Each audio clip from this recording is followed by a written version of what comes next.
Hello. Good evening, good morning, good afternoon sa mga manonood ngayon Daily Hours where we read, reflect, and respond to the Word of God. And we do this daily para lagi tayong busog-lusog ang ating spiritual bodies.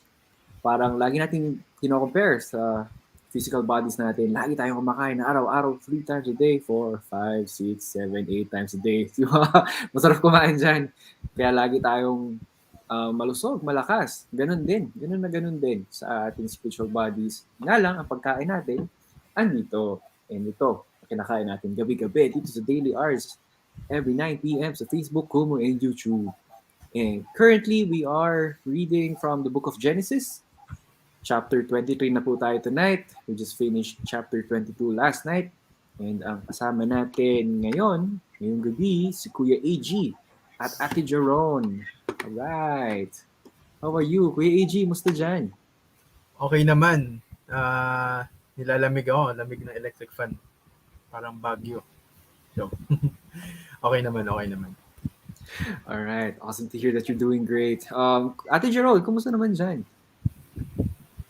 Good evening po sa lahat. So far, it's a great day kasi galing ako sa care group. Nag-care group kami, ang ganda. Kasama yung mga kapatid, nagkantahan, fellowship, chikahan, ganon. It's just a wonderful day. Awesome. And then we are having this. So tuloy-tuloy yung devotional, ang fellowship, no? Kanina may physical ngayon, may spiritual, may virtual. So walang shortage. So invite everyone, mga nandiyan, mga ka-awesome natin. Invite everyone, have them join here with our fellowship. Kahit virtual pa yan, still a fellowship. Ayan. And kumustahin na rin natin yung mga kasama natin dyan. Sila, ang dami na agad nakapasok, grabe. Dahil ba weekend? Si Alduin. Hello, Kuya Alduin. Awesome evening din sa'yo. And si Jessa, good evening. May sipon ka ba?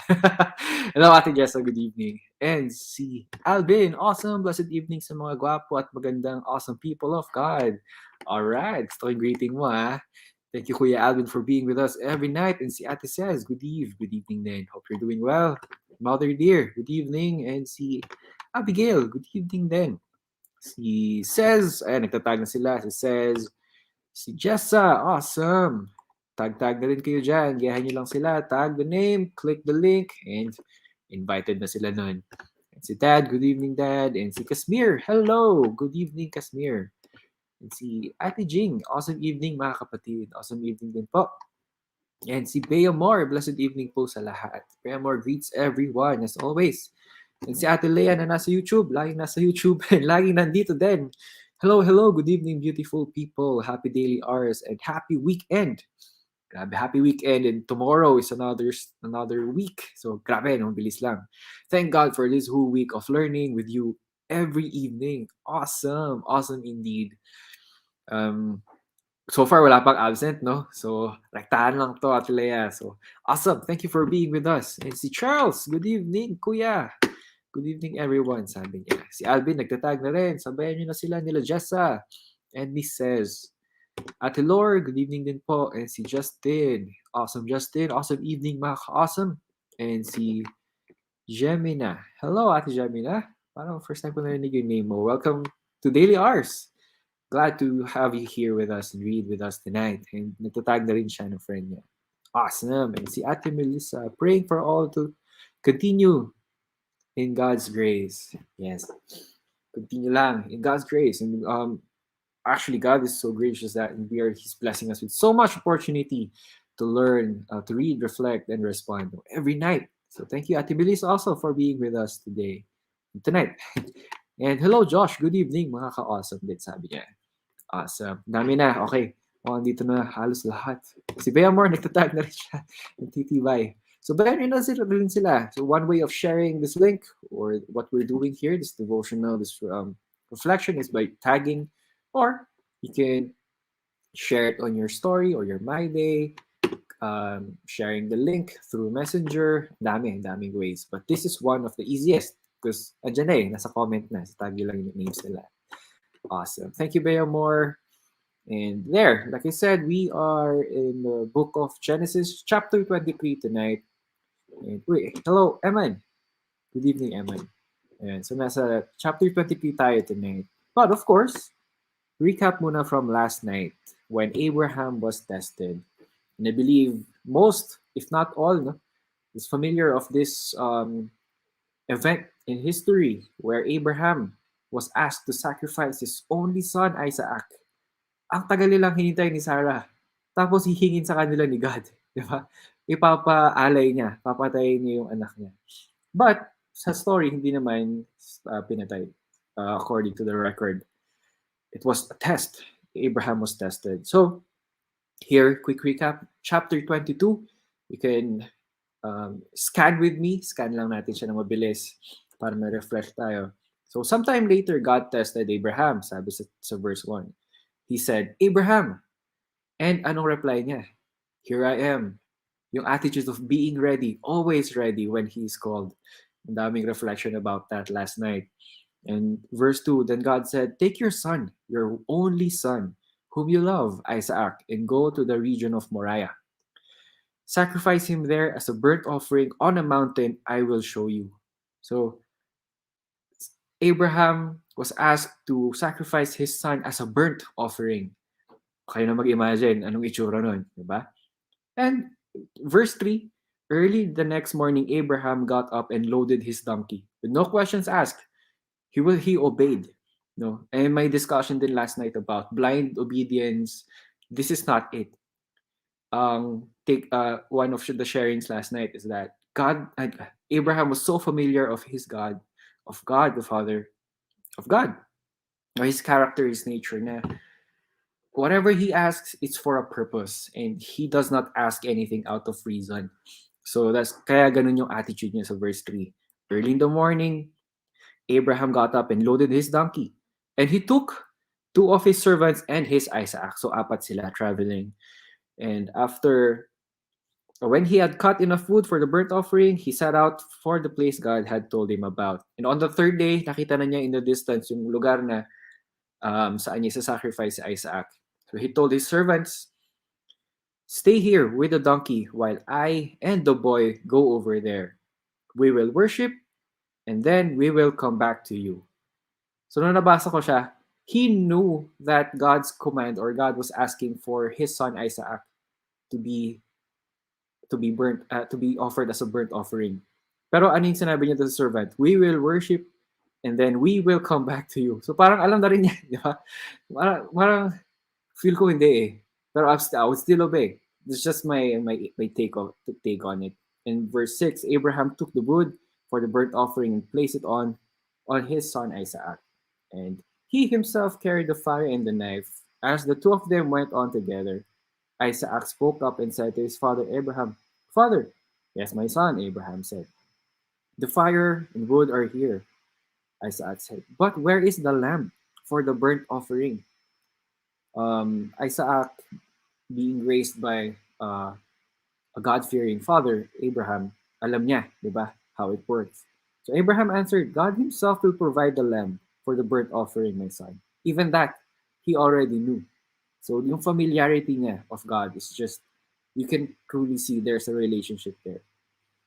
And the 2 of them went on together. So when they reached the place God had told him about, Abraham built an altar there and arranged the wood on it. He bound his son Isaac, so tinali na niya.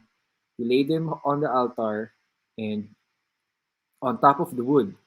Then he reached out his hand. He was ready to slay his son. But an angel of the Lord called out to Abraham from the heavens, Abraham, Abraham. And then, as always, Abraham's response, here I am. Then the angel said, do not lay a hand on the boy. Do not do anything to him. Now I know that you fear God because you have not withheld from me your son, your only son. So Abraham looked up, and there in the thicket he saw a ram caught by its horns. So he went over and took the ram. So kinuha niya yung ram, and yun yung sinacrifice niya instead of Isaac.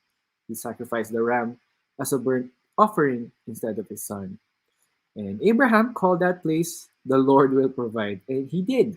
And also he knew when Isaac asked his father, asan yung lamb to be offered? God will provide. And God indeed provided. So, it's amazing. And to this day, it is said, on the mountain, the Lord, it will be provided. And there, andito na yung promise. Then the angel of the Lord called to Abraham from heaven a second time and said, I swear by myself, declares the Lord, that because you have done this and have not withheld your son, your only son, I will surely bless you and make your descendants as numerous as the stars in the sky and as the sand on the seashore. Nabanggit na ni God to before, pero ngayon, He's saying it again. A way of Him not forgetting and a way of Him reassuring Abraham that it's gonna happen. Because He swore by Himself. Because usually when you swear, it is by something greater than you. But there's nothing greater than God. That's why He said, I swore by myself. So when He said that, how reassuring it is, diba? To hear that. And then your descendants will take possessions of the cities of their enemies, and through your offspring, all nations on the earth will be blessed, because you have obeyed me. Then Abraham returned to his servants, sa silang dalawa, just like he said to his servants, and they set off together for Beersheba. And Abraham stayed in Beersheba. So far done. That's how he was tested. God asked for his one and only son, whom he loved, si Isaac. Grabe. And he did as God told. No questions asked, no complaining.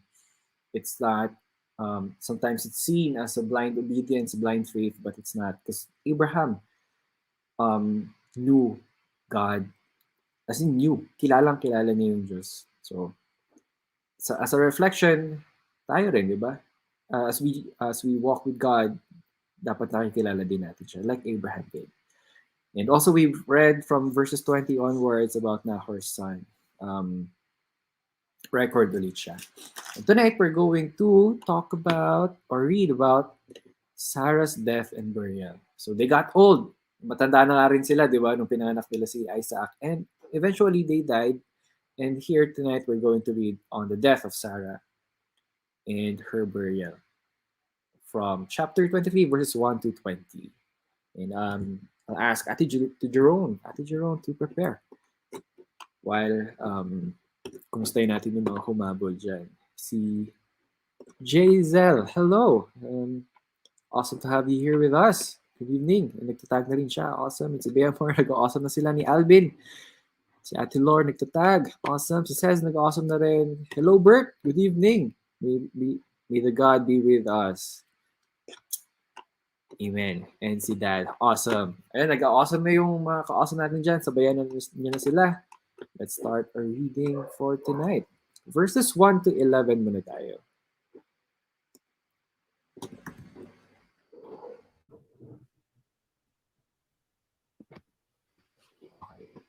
Slow din lang siya ng konti. Ayun, go ahead. Genesis 23 verses 1 to 11. Sarah dies and Abraham buys a burial ground. Sarah lived to be 127 years old. She died in Hebron in the land of Canaan, and Abraham mourned her death. He left the place where his wife's body was lying, went to the Hittites, and said, I am a foreigner living here among you. Sell me some land so that I can bury my wife. They answered, Listen to us, sir. We look upon you as a mighty leader. Bury your wife in the best grave that we have. Any of us would be glad to give you a grave so that you can bury her. Then Abraham bowed down before them and said, If you are willing to let me bury my wife here, please ask Ephron, son of Zohar, to sell me Machpelah cave, which is near the edge of his field. Ask him to sell it to me for its full price, here in your presence, so that I can own it as a burial ground. Ephron himself was sitting with the other Hittites at the meeting place at the city gate. He answered in the hearing of everyone there, Listen, sir, I will give you the whole field and the cave that is in it.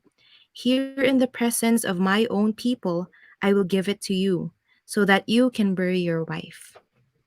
Thank you. Dun muna tayo. Ate Jerome. So there. Apparently, Abraham was in a foreign land. He was asking for a cave or land where he could bury his wife. Let's ask Kuya AG for his insights on verses 1 to 11. Ayun. Good evening, mga ka-awesome. So, sana maganda yung internet ko. Ayun. So, dito, sa verse 1, ang una kong observation dito, in fact yung mga Bible readers, is that si Sarah, unique tong uh, story dito, yung pagkakalahad. Kasi si Sarah lang yung tanging babae na naka-record yung age kung kailan namatay. Okay? At siya lang din yung tanging babae sa Bible na ni-record or binanggit yung nagbigay ng importance related sa burial, death and burial. So, nagbigay ng importance, no? Yung writer ng Genesis or God himself, no? So, yun. And, so another observation ko dito sa, nabanggit din dito regarding sa mga Hittites, no? So, yung Hittites, actually, before the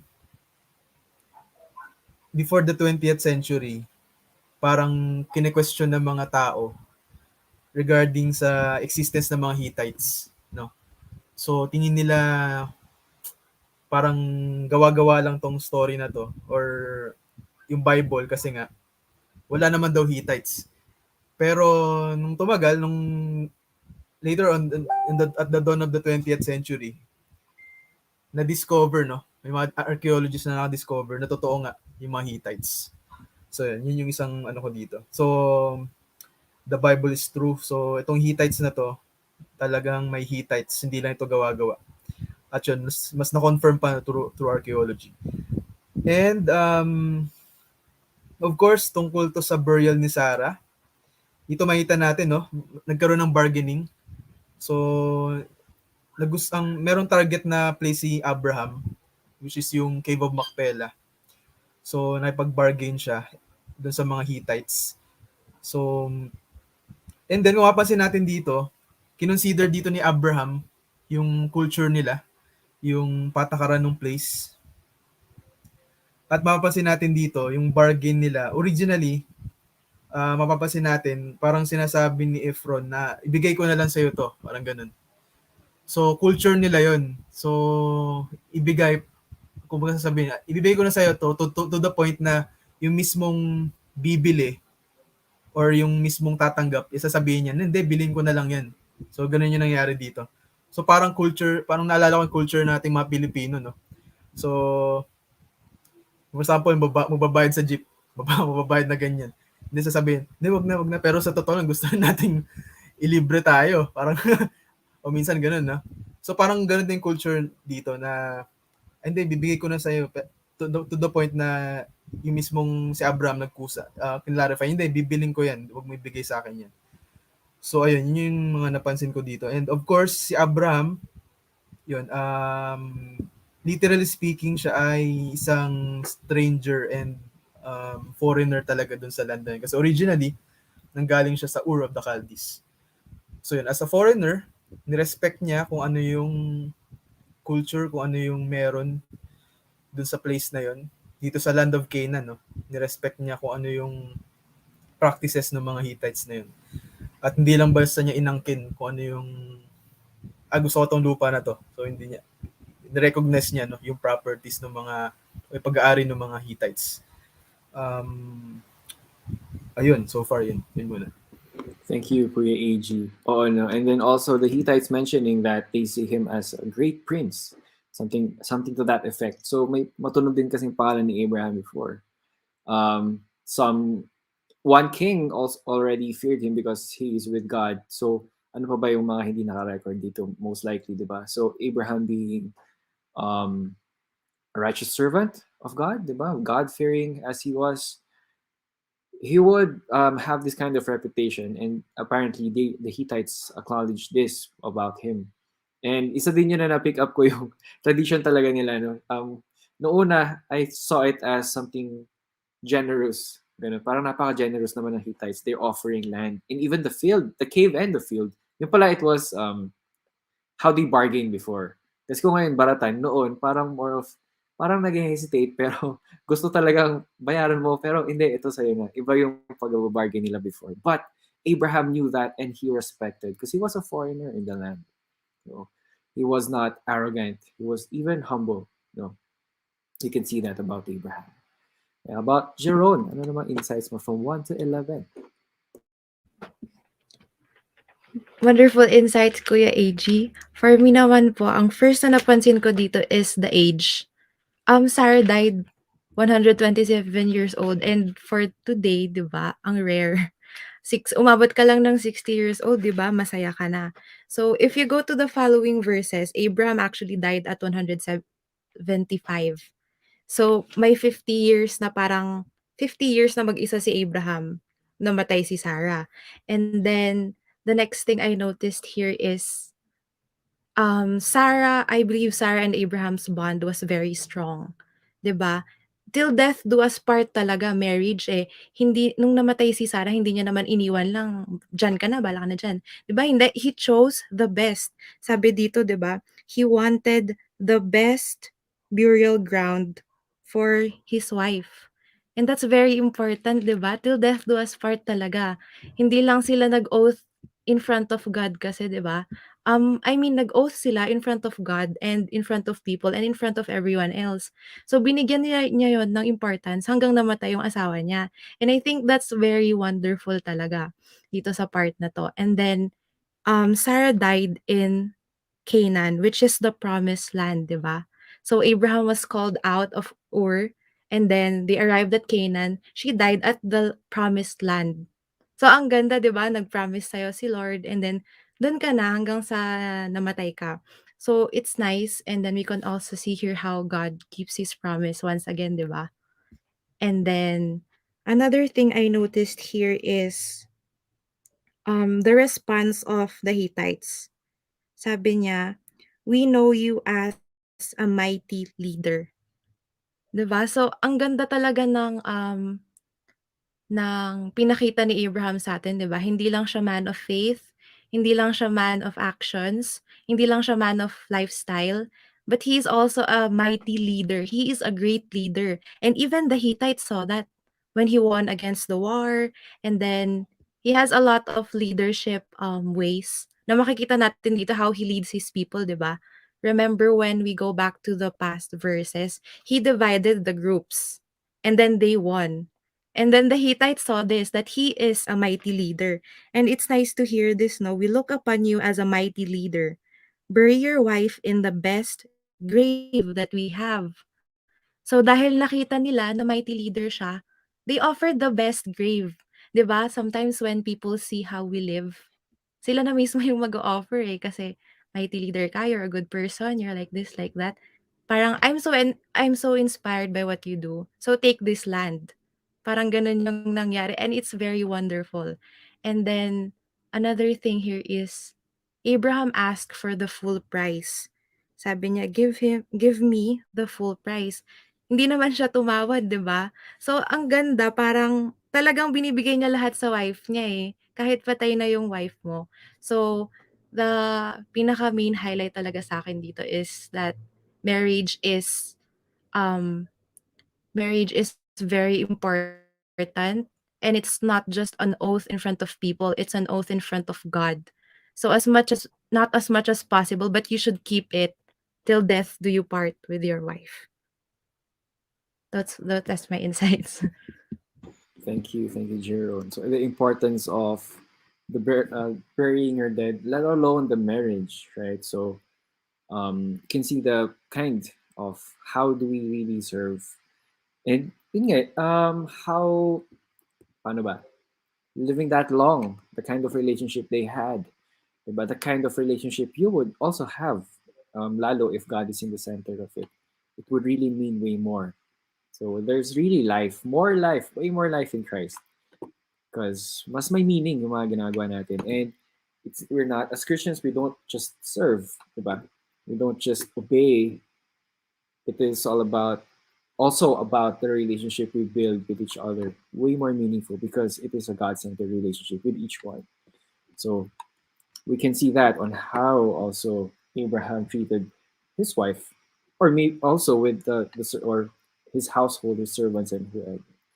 Ayan. So there, that's verses 1 to 11. Kung may comments kayo dyan, comment nyo lang, babasahin sila. Kung wala pa, okay lang, no pressure. Basahin na natin from verses 12 to 20. Tawagin ko ulit si Ate Jeron. Yeah. Go ahead. 12:20. But Abraham bowed before the Hittites and said to Ephron, so that everyone could hear, "May I ask you, please, to listen? I will buy the whole field. Accept my payment, and I will bury my wife there." Ephron answered, "Sir, land worth only 400 pieces of silver. What is that between us? Bury your wife in it." Abraham agreed and weighted out the amount that Ephron had mentioned in the hearing of the people, 400 pieces of silver, according to the standard weights used by the merchants. That is how the property which had belonged to Ephron at Machpelah, east of Mamre, became Abraham's. It included the field, the cave which was in it, and all the trees in the field up to the edge of the property. It was recognized as Abraham's property by all the Hittites who were there at the meeting. Then Abraham buried his wife Sarah in that cave in the land of Canaan, so that the field which had belonged to the Hittites and the cave in it became the property of Abraham for a burial ground. Thank you. So that's the rest of our reading for tonight. Let's ask Kuya EG, insights mo naman from 12 to 20. Ayun, yun. So sa verse 12, no, then Abraham bowed down before the people of the land. So again, nagpakita siya ng respect, no, respeto. So ang nakikita ko kasi dito, no, yung na-recognize yung culture again, and yung mga tao doon, since foreigner siya. So he recognized them, he respected them. Ayun. And of course, ito na yung transaction nila. So sa kinaduluduluan, naging close deal na to. So binili ni Abraham, no, yung cave of Machpelah. And sa totoo lang, yung buong field, no, yung field ni Ephron yung napunta sa kanya. So titingnan natin dito sa verse 17, ito yung naging pag-aari niya. The field of Ephron in Machpelah, which was to the east of Mamre, the field with the cave that was in it, and all the trees that were in the field throughout its whole area was made over to Abraham as a possession in the presence of the Hittites.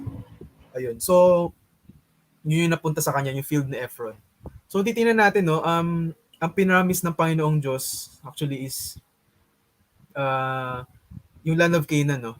Pinramis ng Panginoong Diyos yun kay Abraham. Actually, yung fulfillment talaga, ultimate fulfillment ng promise ng Diyos kay Abraham is ma-experience no kanya mga descendants. Kasi at this point of time, hindi pa naman niya technically, hindi pa niya naging pag-aari yung buong land of Canaan. Kung mapansin natin. Technically speaking, legally speaking, at this point of time, ito lang yung talagang nabili ni Abraham. Pero of course, later on, sa mga next chapters, makita natin yung unti-unting napunta na, no, sa mga descendants ni Abraham, yung land of Canaan. Ayun. And masasabi ko dito, yun, naging merong decency si Abraham, no. Meron siyang decency to na mapag-transact na maayos dito sa mga Hittites. Take note, itong mga Hittites na to, these are pagans, no. Mga pagano to mga to. So, as Christians din, no, sana makita din tayo ng decency sa pagta-transact natin sa mga hindi Christians, no? Kasi kumbaga hindi sila Christian, tas tayo alam nilang Christian, tapos parang mandaraya tayo or hindi tayo nagbabayad ng tama. So ito yung nakikita ko ditong example ni Abraham. And yun nga, nag-live siya sa reputation, nag-live up to siya sa kanyang reputation. Nabanggit kanina ni Jerome, no, na ang tingin sa kanya ng mga Hittites is a mighty prince of God. So, mas pinakita pa niya yun sa pagtatransact niya na maayos with Ephron. Ayun. Thanks, Kuya AG. Ate Jerome. So yun nga, 'di ba, binili ni Abraham yung whole burial ground, and like yung sinabi ni Kuya AG, he bought the whole field. Hindi lang siya part, 'di ba? Ang ganda na bibilhan mo yung asawa mo, hindi lang yung part na gusto mo kung saan siya ilibing. So parang yung whole na place na it's very sacred na for them. It's a burial ground, 'di ba? It's where it's probably where they gather when they remember them, not sure. Pero ang ganda nung ginawa ni Abraham dito sa part na 'to. And then, if we look at the spoil ko na lang ng konti, Kuya Unil, okey lang?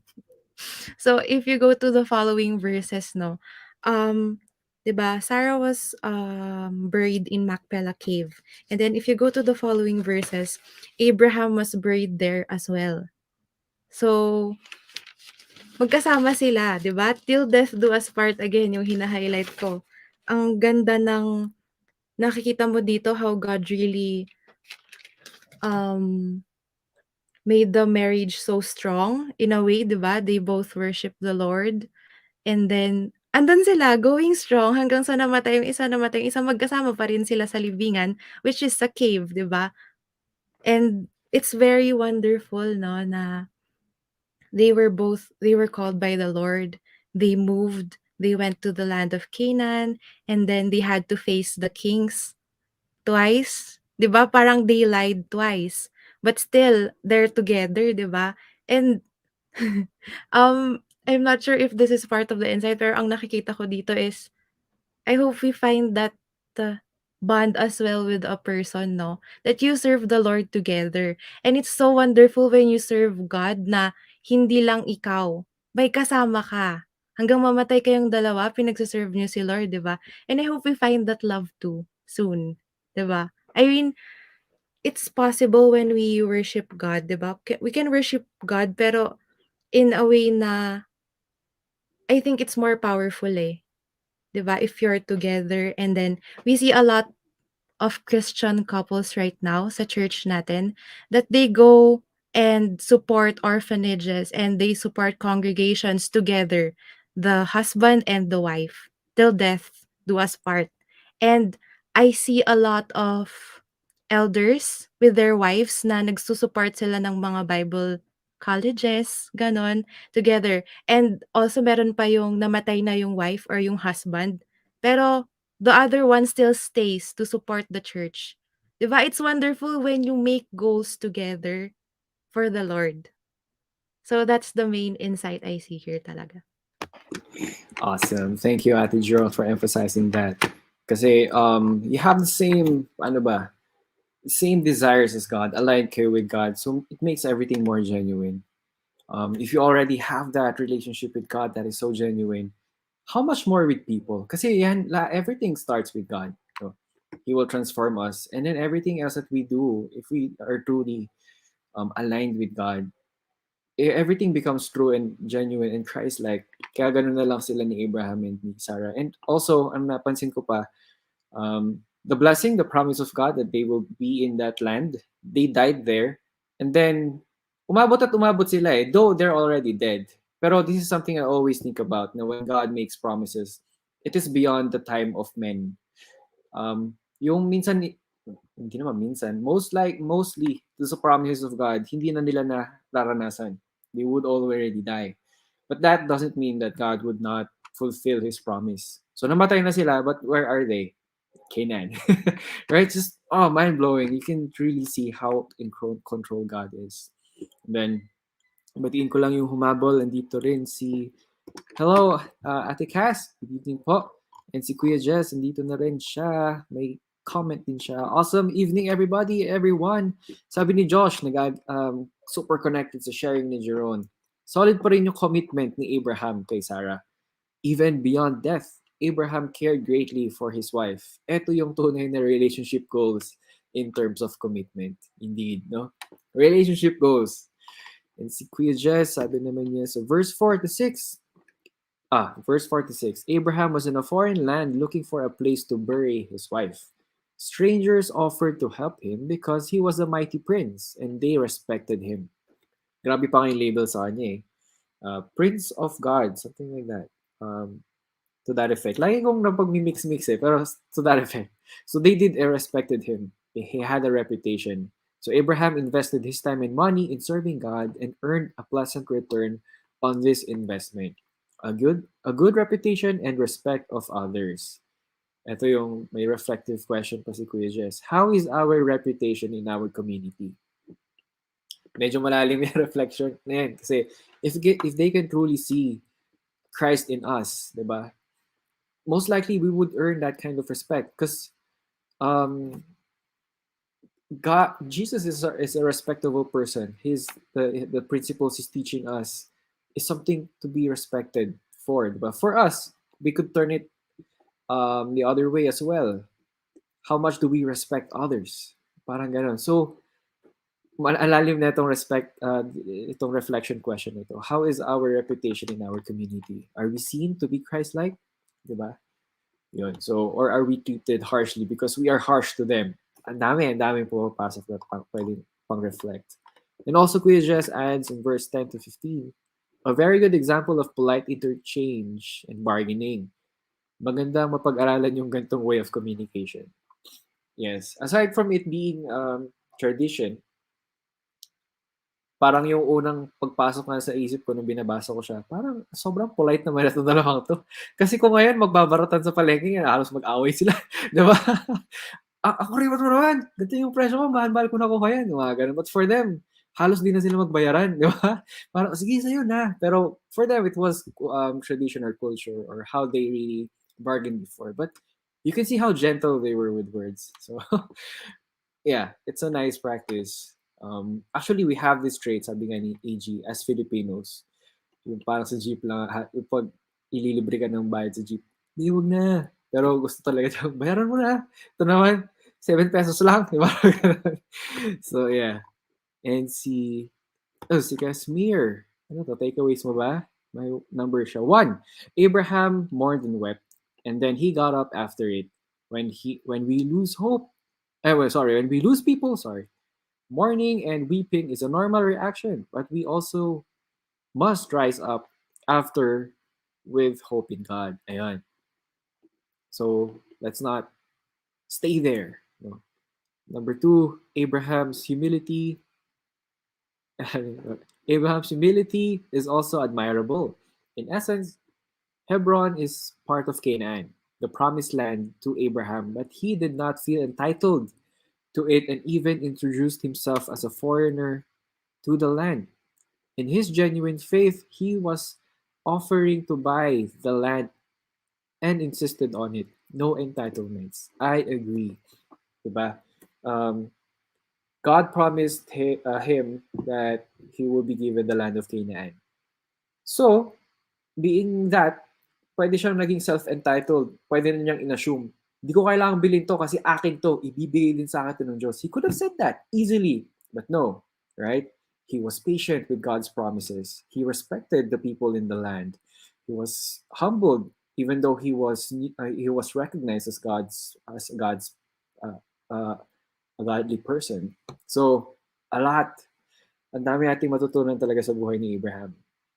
Kaya din siya nasa Hall of Faith, the father of nations. Kasi grabe yung character niya and how he was molded by God as well, I believe. Ayan. Meron din si Kuya Jess, sabi din niya, nakita ko rin sa verse 10 to 15 na hindi greedy si Abraham kahit in-offer ng libre yung burial site. Siguro ako, pag free, mas gusto ko, pero dapat wag din tayo umabuso. Okay magpalibre, pero wag naman siguro lagi-lagi. Hugot pa to, bro. Ayun, wag naman daw lagi-lagi. Wag daw abuso. Manlibre din daw kayo. Ayun. Bawal ang abuso. And si Josh, meron din siya. Solid agree. Striking yung humility and humbleness of Abraham. He offered to buy the land, thinking not only his own interest, but also the interest of others. Because it is still their own land. Diba? So, respect. So, it would speak a lot about our master when we respect others.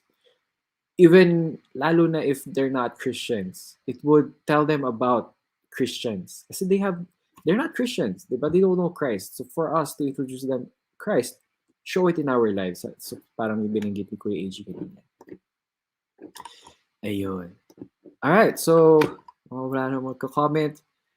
Tanungin ko na kayo sa takeaways nyo from verses 1 to 24 tonight. So everyone in the comments, yung mga nandyan, mga ka-awesome natin, share nyo na rin po yung takeaways nyo for tonight. And unahin ko ng tanawin si Kuya AG. So, yung first takeaway ko is that God recognizes our trusting faith in Him. Especially, gusto ko emphasize yung tungkol sa kababaihan, especially women at this point. Itong Middle East kasi, of course, sa Middle East sila natira, very patriarchal itong culture nila. Kaya kung mapapansin nyo, madalas lalaki yung record, yung edad ng lalaki, yung nangyari sa mga lalaki, di masyadong nabibigyan ng detalye. Pero itong si Sarah, nabigyan ng detalye yung edad niya. Again, siya lang yung naka-record yung edad na babae. Nabigyan ng detalye yung kanyang pagkamatay at pagkalibing. So siya lang yun.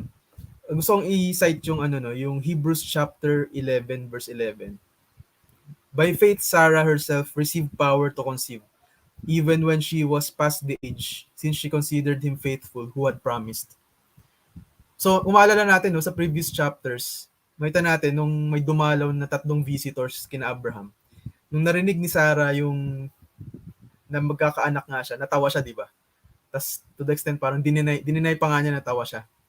Pero sa totoo lang, in fairness to Sarah, nanggaling na mismo sa Bible, sa Hebrews writer, by faith Sarah herself received power to conceive. Of course, tumawa siya, pero mapasin natin, naniwala din naman pala siya, nanampalataya din siya. Pinanghawakan din niya yung promise ng Diyos na magkakaanak sila in spite of their age, in spite of Sarah's age. Imagine, ilang taon na si Sarah? 99 ba or 100? So, almost mga 100, So, nabigyan ng recognition ng Diyos si Sarah. In spite of the patriarchal culture of these Middle Eastern people, nilift ng Diyos si Sarah because of her faith. Faith. So, again, yung mga women natin, sa churches, na-appreciate ng Diyos yung faith niyo sa Kanya. At sana yung faith nyo, hindi lang kababaihan, faith natin is kagaya ni Sarah, na imagine, she hoped against hope. Matanda na siya, pero pinaniwalaan pa rin na, magkakaanak ako, kahit ganito edad ko. To that point. So, she believed the impossible. So, ganoon din sana tayo, kung merong sinabi yung Diyos na itong mangyayari, let's believe it. Yun is first takeaway ko. And second takeaway, yung nabanggit ko na kanina, let our transactions be honorable with people. Lalong-lalo na yung both the believers and unbelievers. So kagaya ni Abraham, maayos yung transaction niya. So hindi niya inangkin, akin tong lupang to, pinangako sa akin to ng Diyos, akin na yan. Hindi. So, masyadong entitled, minsan masyadong entitled. Of course, may mga rights naman tayo, pero naalala ko tuloy minsan, pag sumasakay ako ng bus, minsan may napapansin ako. Of course, yung nung pre-pandemic, usually naman yung unang seat ng bus is mga senior citizen yan or mga buntis, mga may kapansanan. Of course, entitled naman yung mga matatanda dun. Pero minsan, nakikita ko may mga matatanda na rude sila, naging rude sila. Umalis, akin yan. Parang gumaganon sa mga, of course, mali din naman nung ibang pasahero, ba't umuupo nga sila dun. Pero, yung tipong aawayin mo na, minsan may nakita pa ako na inaway niya yung isang medyo bata pa, mga siguro nasa 20s or 30s, inaway niya. Tapos parang pwede naman magsabi ng maayos. So, of course, entitled siya dun. Pero, yun. So, hindi niya kinausap na maayos. So, ganun din, si Abraham, entitled siya. Pwede siyang maging entitled dito, kagaya ng sabi ni Casimir. Pero naging maayos yung pag-usap niya, naging respectful siya. And of course, in transaction, nagbayad siya ng tama. In fact, gusto pa nga niyang magbigay ng malaki. So, let our transactions be honorable.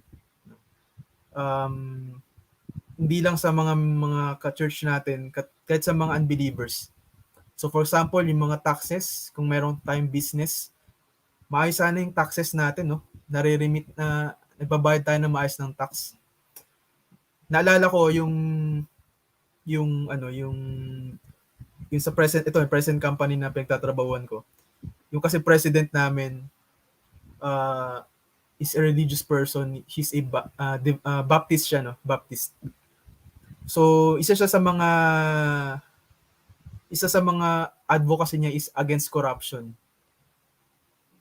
Kaya kung may mga bidding, kasi yung company namin is supplier, no? Supplier ng mga laboratory supplies sa mga hospitals. Kung may mga bidding, hindi siya nagre-resort sa under the table. Sa totoo lang, napakauso dito sa Philippines ng under the table. Sa government. Nung simula nag-work ako sa company ko, doon ko na-realize ganito pala katindi yung corruption. In fact, pwede naming makuha yung ibang mga accounts kung magbibigay kami sa ilalim. Pero hindi yun yung policy ng president namin. Against siya sa corruption. So malinis. Gusto niyang i-practice yung pinapaniwalaan niya sa Bible. No? And then, ayun, huwag tayong maging honest tayo, magbayad tayo ng maayos ng tax. Huwag tayong maging estapador. No? So let's be honorable people like Abraham. So hindi na magandang tingnan. Example, Christian ka tapos estapador ka pala or mandurugas ka, nanggagancho ka. So hindi magandang tingnan. And my last takeaway, yung related sa nababanggit pa ulit ni Jerome, no? Yung overflowing love. So as kung meron tayong asawa, so yun, napagandang reflection, no, yung manifestation ng love ni Abraham sa kanya asawa, overflowing. So makita natin even nung namatay siya, yung si Sarah, makita natin yung pagmamahal. So yun, relationship goals. Okay. Yun. Yun lang. Thanks, AG. Solid. So basahin ko na rin yung comment ni Kuya Jesse. Super related dun sa second point ni AG. The reputation of a Christian. Christians should generally have a good reputation in the community kahit na hindi tayo agree sa mga bagay na makamundo. Being a true light bearer for Jesus should at least earn people's respect in a way. Again, how is our reputation in a community of believers and non-believers? Kasi it would really, again, says a lot on how we are being light bearers or Christ-like influence sa community natin with the believers, like what we're having right now, and with, kunyari, sa work, diba? Or wherever, with non-believers. So, again, reflection. Do they really see the Jesus' love through us? Yeah. Thanks, Kuya Jess and Kuya AG. How about Ate Jeron for her takeaways tonight? For tonight's reading, I only have 2 short takeaways. But first, I would like to thank the viewers and Kuya AG and Kuya O'Neill for the insights. So my first takeaway is related again to Kuya AG's and Ate Casmir's comment, which is the importance of integrity. When we read in Proverbs 10:9, it says, "Whoever walks in integrity walks securely." We witnessed the integrity of Abraham all throughout, diba? When he went to war and he did not want to take any of the possessions that he got, yung lahat ng nabalik sa kanya, hindi niya kinuha. And then again here, maayos yung bargain nila, diba? He paid for it. And then they talked very peacefully about the price. So, same with us. Sana hindi tayo yung maging stars ng daya, 'di ba? Gaya nga ng sabi nila Kuya AG kanina. And sana let's try to settle matters in the most peaceful possible way. Just like yung example ni Abraham sa atin, 'di ba? Hanggang sa namatay siya, andun pa rin yung integrity niya. Hanggang sa welcome niya sa visitors, hanggang sa pag-offer niya sa anak niya, hanggang sa pag-worship niya kay God every time, 'di ba? We see that and we witness that. And it's hard. I'm not saying that we have to be like him, but let's try to take his example little by little. And yun, i-intake natin sa atin yung integrity na nakita natin kay Abraham. And then for my second takeaway, God provides. When we read in Isaiah 58:11, Where God guides, He provides. He guided Abraham wherever he went, and He provided for him. And laging nandyan si God for him, gave him a land, gave him a son, gave him a wife, and then here gave him a place where to bury his wife. So naghanap si Abraham na bigay sa kanya. So those are my 2 takeaways for tonight. Thank you. Thank you, Jeron. And throughout the life of Abraham, no, how he chose the plot of land when he was dividing it with Lot, diba? Lot chose the greener pasture, but Abraham wasn't as much, I believe. But still, diba? But still, God provided everything that he needed. So I think it speaks more when he brought how many people to fight against the kings, and still he won. You can truly see in that part that God was with Abraham. So kung doon kasama niya si God, saan pa, di ba? All throughout the life of God. Mainly because also Abraham was surrendered. God would not be able, couldn't, hindi magagawa ni God yun sa buhay ni Abraham kung hindi niya sinurrender yung sarili niya. Diba? So, it goes hand in hand. We have to surrender our lives so that God can really go in and support, help us, and guide us. Good. Okay. So that's our reading for tonight, verses 1 to 20. So much things to take in about Abraham burying his wife. No, I didn't expect this. Because when I was reading it, parang narrative lang naman to. Okay, he was bargaining for a plot of land, but he got an extra field for it. But with your insights, guys, thank you. Bless you guys. And also for everyone and nandyan sa comments, thank you for being with us tonight. So, ayun. So, abangan nyo bukas anong mangyari pa next sa chapter. Alright, may pahabol si Kuya Jess. Ayos ang ayos ang libre, pero minsan tayo rin man libre para mas ayos. Ayos. By the way, here's my number. Ano ba yan? Pasend na lang Gcash. Joke lang daw. Pinakamatinding example, God gave the free gift of salvation to everyone willing to accept it. Magandang response sana natin ay wag ito abusuhin and respond by spending our lives for His glory. Awesome indeed. Like Abraham. Though my learning curve, we can see the learning curve of Abraham. Whenever he meets a king who would steal his wife and kill him, he nagpapanic siya and he hides, he bends the truth. Pero hanggang sa nakita natin yung when he was tested to offer his one and only son, Isaac, no questions asked. Up until now, no entitlements. His integrity, sabi nga ni Jeron, his humility and everything. He respected the people in the land. So my learning curve, everyone has a learning curve when we walk with God. And yun nga, the most awesome response is to spend our lives just like Abraham did. He spent his life with God and he earned the respect of men, but in secondary yun eh. He earned, hindi ma-respect eh, but he had that relationship with God, and that's the most important thing in the entire universe. Hindi lang world, makaka-awesome. Universe is the number one priority natin dito is to have that relationship with Him. Ayun. And si Kasmir, meron pa siyang padagdag. What is that 400 shekels between you and me? Yung insight ni Kasmir doon.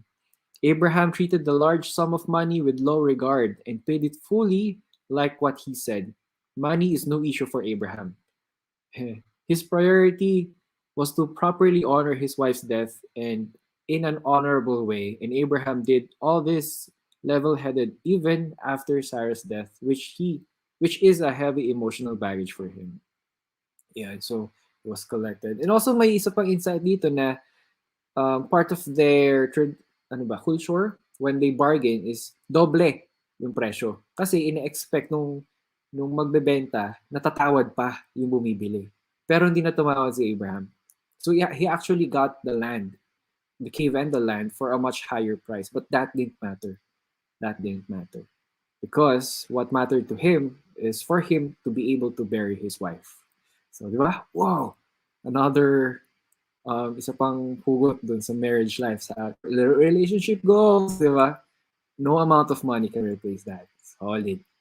Solid, solid, solid. Ayan. Thank you, Kasmir and Kuya Jess. Alright, so kung wala na, going once, going twice. There. So abangan bukas sa chapter 24. We're going to hear about Isaac and Rebecca. Ano naman nangyari sa kanila? Interesting. So abangan dito lang. 9 p.m. sa Facebook, meron din sa KUMU and sa YouTube. And stay healthy mga ka-awesome. Stay safe, lalo ngayong panahon na to, pandemic. Matatapos din to, so kapit lang, dasal lang dasal. And stay awesome, stay with Jesus. Thank you Ate Jerome and Kuya AG for your time. God bless you guys. You guys are awesome. Always being ready. And as always, fellow Christians, fellow believers, mga ka-awesome na nandyan. Let the light shine wherever we are. And let the love of Jesus be seen in us. Whatever we do or wherever we are, love, love, love lang. Sabi nga ni Josh, keep moving and keep loving. Yung makakalimutan yung Josh. So, ayun. See you po. Good night. And don't forget to pray.